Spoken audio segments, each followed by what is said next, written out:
Good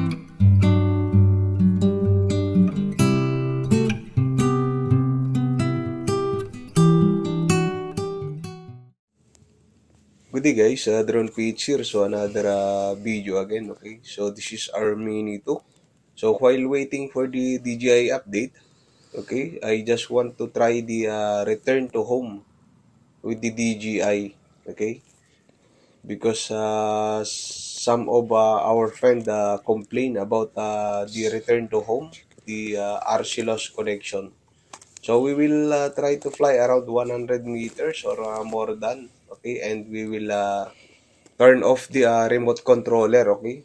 Because I don't believe that some of our drone user around 30 meters disconnect, okay, with full battery without hitting the bird or fish.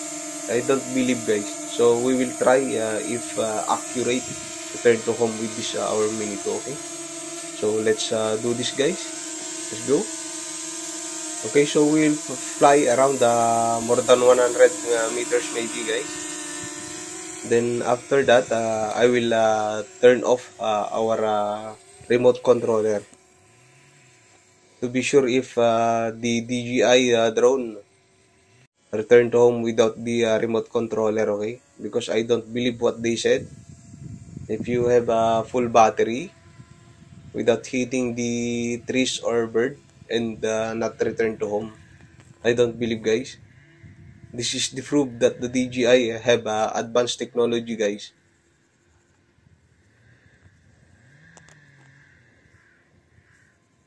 Okay, so more, okay.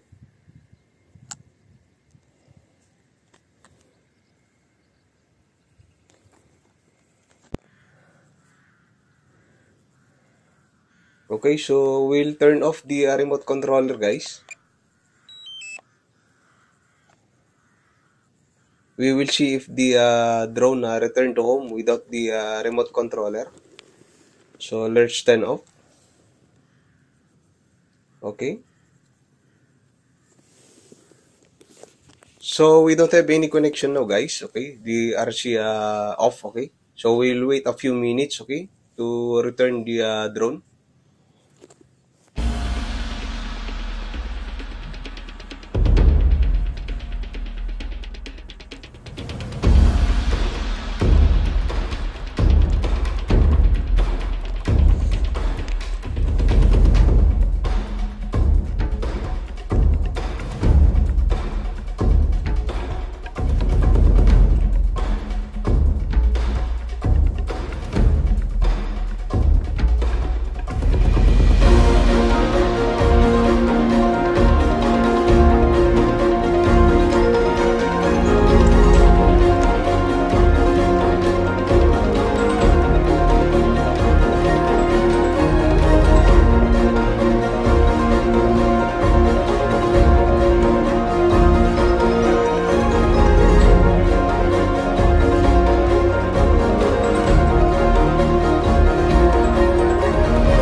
Okay, so this is the proof, guys, that the DJI have advanced return to home without the RC connection, okay?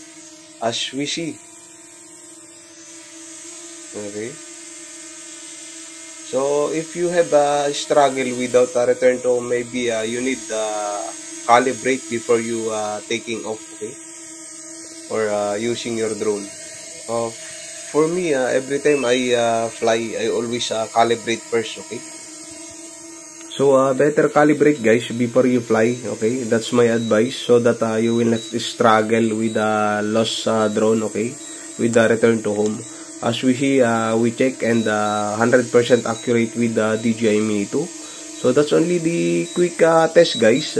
Till next time again. And so, coming next, guys, about our 3.5 build FPV coming next. Till next time again, and good day.